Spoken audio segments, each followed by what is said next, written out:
श्री शिवाय नमस्तुभ्यम। दोस्तों, स्वागत है आपका अपने YouTube चैनल प्रतिमा यूनिक डायरी में। दोस्तों, सावन महीना चल रहा है और आ गया है सावन सोमवार का दिन, और इसके साथ साथ इसी दिन पड़ रहा है प्रदोष तिथि भी पड़ रही है। अर्थात सावन सोमवार और प्रदोष तिथि एक ही दिन पड़ रही है। बहुत ही शुभ संयोग इस बार बन रहा है सावन के आखिरी सोमवार के दिन। इस वीडियो में आपको आपकी मनोकामना इच्छा संबंधित 3 उपाय बताने वाले हैं आपको, जो आपके घर की खुशहाली सुख शांति के लिए होंगे और जो भी मनोकामना है उसके लिए होंगे। आ जाते हैं दोस्तों अपने सबसे पहले उपाय पर। अगर आपके घर में कोई बच्चा है, ये उपाय मेनली बच्चों के लिए है। जैसे कि बच्चा कोई है, बहुत गुस्सा करता है, चिड़चिड़ा बहुत है, बात नहीं मानता है, सुनता नहीं है, पढ़ाई में मन नहीं लगता है, किसी को भी अपशब्द बोल देता है, कुछ भी बोल देता है, जिसे कहते हैं बदतमीज़, एक वो उस तरह का स्वभाव है, उसका बातें नहीं मानता है। अगर इसके साथ साथ किसी बड़े में ये लक्षण है कि चिड़चिड़ा बहुत ज़्यादा है, गुस्सा बहुत ज़्यादा करता है, बात नहीं सुनता है, अपशब्द बोलता है, इस तरह के अगर बड़े में लक्षण है तो भी आप ये उपाय कर सकते हैं उसके लिए। और ख़ास तौर पर ये बच्चों में ज़्यादा पाया जाता है, तो आप बच्चों से ये उपाय कर सकते हैं। इसके लिए आपको सामग्री क्या क्या चाहिए होगी। सबसे पहले तो सामग्री में आपको लेना होगा एक बेलपत्र, जो कि कहीं से कटा पटा ना हो। एक बेलपत्र मात्र ले लीजिएगा। दूसरा सामान जो आपको चाहिए होगा वो है शहद। कितना शहद लेना है? बहुत थोड़ा सा, 1-2 बूंद शहद आपको बस चाहिए होगा। तीसरा चीज़ जो है वो है चाहिए अक्षत, चावल के दाने। कितने लेने हैं? 7 लेने हैं गिन के आपको चावल के दाने। 3 सामान आपने ले लिया। और इसके साथ साथ आपको लेना होगा 1 लोटा जल। तांबे के लोटे में 1 लोटा जल लेना होगा।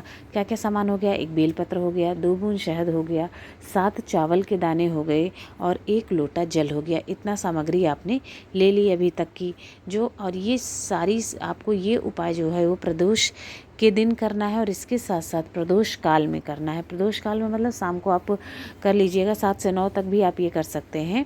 ये उपाय शाम के समय ही आपको करना है, ज़्यादा फलित होता है। और ये सारा सामान आपको ले करके चले जाना है कहाँ पर? किसी बेल पेड़ के नीचे। शिवलिंग के पास नहीं जाना है, बेल पेड़ के नीचे जाना है। अब वहाँ पर जाकर आप क्या करेंगे? जो आपने बेल पत्र लिया हुआ है उस पे आपको जो चिकना साइड होता है उस तरफ आपको लगा देना है शहद। जो बीच की पत्ती होती है, बीच बेलपत्र के बीच की पत्ती पर आपको शहद लगा देना है, और उसी शहद पर आपको 7 चावल के दाने चिपका देने हैं इस तरह से। ठीक है, 7 चावल के दाने आपने चिपका दिए हैं। अब आपको क्या करना है? सबसे पहले जो आप जल लेकर के गए हैं 1 लोटा जल, वहाँ पर आप समर्पित कर दीजिएगा तुमरुका महादेव के नाम से। किसके नाम से? तुमरुका महादेव के नाम से आपको जल समर्पित कर देना है। उसके बाद जो बेलपत्र आपने लिया हो उसको जड़ में ही आपको उल्टा, अर्थात जो शहद लगाया हुआ है चावल है वो नीचे रखिएगा। शहद, चावल गिरेगा नहीं क्योंकि वो शहद से चिपका हुआ है, थोड़ा संभाल के रख दीजिएगा तो गिरेगा नहीं। डंडी जो है अपनी तरफ रखिएगा और पत्ती जो है वो पेड़ की तरफ हो। इस तरह से एक ही बेलपत्र है वो उसकी जड़ में आप समर्पित कर दीजिए, चढ़ा दीजिएगा, और तुमरुका महादेव का नाम लीजिएगा। श्री शिवाय नमस्तुभ्यम कहिएगा, स्मरण करिएगा। और जो भी व्यक्ति के लिए ये उपाय कर रहे हैं, जिस बच्चे के लिए, उसका नाम और गोत्र बोलिएगा। जो समस्या है, जो परेशानी है उसको आप व्यक्त कर दीजिएगा कि हाँ उसको गुस्सा बहुत आता है। जो भी चीज़ें हैं वो समस्या आप अपनी वहाँ पर बता दीजिएगा। और ये छोटा सा उपाय करके आपको वापस अपने घर लौट के आ जाना है। आप देखेंगे कि कुछ प्रदोष अगर आप ये कर लेते हैं, 4-5 प्रदोष, तो उससे पहले ही आपको बच्चे में थोड़ा सा सुधार होना ज़रूर धीरे धीरे शुरू हो जाएगा। या किसी बड़े व्यक्ति के लिए किया हुआ है तो उसमें भी वो सुधार आना शुरू हो जाएगा। अब आ जाते हैं दोस्तों अपने दूसरे उपाय पर। दूसरा उपाय है मुख्यतः मनोकामना पूर्ति के लिए। अगर कोई इच्छा है, कोई मनोकामना है, चाहते हैं काम पूरा हो जाए, या कोई काम अटका हुआ है, पूरा नहीं हो रहा है, चाहते हैं कि वो काम आपका पूरा हो जाए, बिगड़ गया है कोई काम, इस तरह से धन संबंधी कष्ट है, समस्या है, चाहते हैं कि थोड़ी सी इनकम बढ़ जाए, नौकरी लग जाए, तरक्की हो जाए, थोड़ा सा जो भी मनोकामना आपकी इच्छा है उस इच्छा के लिए आपको ये उपाय करना है प्रदोष के दिन। इसके लिए आपको लेना क्या होगा? 5 बेलपत्र। कितने लेने होंगे? 5 बेलपत्र, जो कहीं से कटे फटे ना हो। साथ में लेना होगा थोड़ा सा पीला चंदन, ज़्यादा नहीं, थोड़ा सा पीला चंदन चाहिए होगा। उसके साथ साथ तीसरा सामान जो चाहिए वो है गौ माता का घी, थोड़ी सी घी चाहिए होगी इसके साथ साथ में। और साथ में लेना होगा आपको 1 लोटा जल। अब आपको करना क्या है? जो आपने 5 बेलपत्र लिया है उसमें से 4 बेलपत्र को अलग कर दीजिए, रखिएगा, और 1 बेलपत्र अलग रख लीजिए। करना क्या है आपको? जो आपने पीला चंदन लिया है, जो 4 बेलपत्र है उसके तीनों पत्तियों पर आपको वो पीला चंदन अच्छे से लगा देना है, चिकनी भाग की तरफ। केवल एक पत्ती पर नहीं, तीनों पत्तियों पर, एक बेलपत्र की तीनों पत्तियों पर लगाना है। इस तरह से 4 बेलपत्र पर आपको पीला चंदन लगाना है। और जो एक बेलपत्र आपने अलग कर रखा है उस पर आपको लगाना है घी, तीनों पत्तियों पर उस पर आपको लगा दीजिएगा घी इस तरह से। और उसके बाद आपको अरेंज कैसे करना है, वो नीचे 2 पीले चंदन की पत्ती, बीच में एक रखिएगा घी की पत्ती और उसके ऊपर फिर से आपको रखना है पीले चंदन की पत्ती। और किसी कटोरी बर्तन में, प्लेट में छोटे से ये रख लीजिए बेलपत्र आप, और उसको आप ले करके चले जाइए अपने मंदिर में। अपने घर में जो मंदिर है वहीं मंदिर में जाना है, बाहर नहीं। अभी पहले आपको अपने घर के मंदिर पे जाना है। और ये उपाय आपको सुबह करना है। इतना काम 2 टाइम पे उपाय होगा, ये थोड़ा सा बड़ा है। ये काम आपको सुबह करना है, जब आप नहा धो के पूजा पाठ करते हैं आप तभी कर लेना है। ये आपको वो बेलपत्र आप एक कटोरी में अपने मंदिर में रख लीजिए, साथ में गोल बत्ती का दिया जला दीजिए, घी का ही ध्यान दीजिएगा, गोल बाती का दिया जलाना है आपको। और ये 5 बेलपत्र रख लीजिए, सुबह कर दिया ये काम। अब जब शाम का टाइम आ गया, प्रदोष काल का समय, आपको क्या करना है, 1 लोटा जल ले लेना है और साथ में 5 बेलपत्र आपको उठाने हैं और ले करके चले जाने हैं महादेव के मंदिर में, शिवलिंग के पास।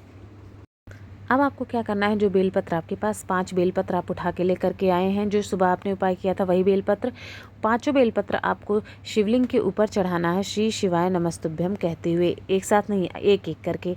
एक बेलपत्र चढ़ाइए, दूसरा, तीसरा, इस तरह से 5 बार चढ़ा दीजिएगा आप श्री शिवाय नमस्तुभ्यम या ओम नमः शिवाय कहते हुए।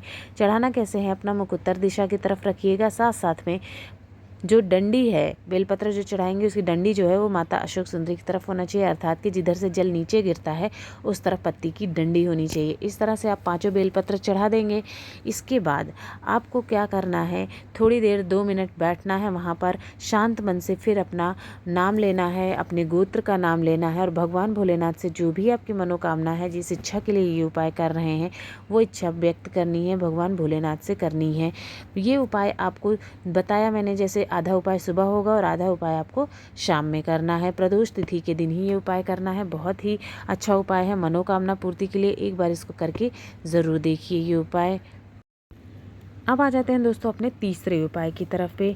तीसरा उपाय भी मनोकामना है, जीवन के कष्ट हैं, परेशानी है, धन संबंधी समस्या है और कोई आपकी इच्छा है, किसी कष्ट दोष के लिए कर रहे हैं, बीमारी के लिए कर रहे हैं, नौकरी व्यापार के लिए कर रहे हैं, तो आपको ये उपाय करना चाहिए। इसके लिए आपको लेना क्या होगा, इसमें आपको लेना होगा 1 बेलपत्र, मात्र 1 बेलपत्र बस चाहिए, ज़्यादा बेलपत्र भी नहीं चाहिए। 1 बेलपत्र ले लीजिएगा, साथ में लेना होगा 1 लोटा जल, तांबे के लोटे से 1 लोटा जल ले लीजिए। दोनों सामान लेके आपको चले जाना है किसी बेल पेड़ के नीचे जो आपके घर के आसपास हो। अब वहाँ पर आपको आराम से बैठ जाना है, जैसे पालथी मार के बैठते हैं, मंत्र उच्चारण, पूजा मतलब मंत्र उच्चारण करना है आपको, आराम से बैठना है, रिलैक्स होके इस तरह से आप वहाँ पर बैठ जाइएगा। उसके बाद आपको जो बेलपत्र लेकर के गए हैं उसे अपने हाथ में रख लिए। इस तरह से रखना है कि बेलपत्र की डंडी आपके हथेली की तरफ होनी चाहिए, कलाई जो है उस तरफ होनी चाहिए डंडी। इस तरह से अपने हाथ में बेलपत्र रख लीजिएगा और उसके बाद आराम से बैठ के ओम नमः शिवाय या फिर श्री शिवाय मंत्र का जप करना है। कितनी बार, 108 बार आपको इस मंत्र का जप करना है बेलपत्र को हाथ में रखे हुए। ठीक है, इतना काम आपने कर लिया। अब आपको बेलपत्र भी उठाना है और साथ में जब 108 बार आपने मंत्र का जप कर लिया और 1 लोटा जल जो आप लेके गए हैं वो दोनों सामान आपको उठाना है और लेकर के चले आना है शिव मंदिर में। जो सबसे पहले आप बेलपत्र लेकर के गए हैं वो बेलपत्र आपको चढ़ा देना है शिवलिंग के ऊपर। डंडी रखिएगा माता अशोक सुंदरी की तरफ, इस तरह से उत्तर दिशा की तरफ खड़े होकर के आपको ये चढ़ा देना है बेलपत्र। और स्मरण जो आपको याद करना है वो है भगवान कुंदकेश्वर महादेव का स्मरण करना है। किसका, कुंदकेश्वर महादेव का स्मरण करते हुए आपको वो बेलपत्र चढ़ा देना है।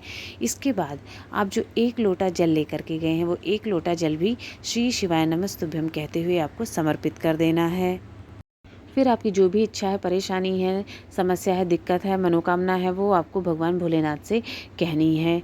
ये उपाय भी आपको प्रदोष काल के समय करें तो बहुत अच्छा है। ये उपाय पूरे दिन में आप कभी भी कर सकते हैं, लेकिन प्रदोष काल में करें तथा शाम के समय तो बहुत अच्छा माना जाता है।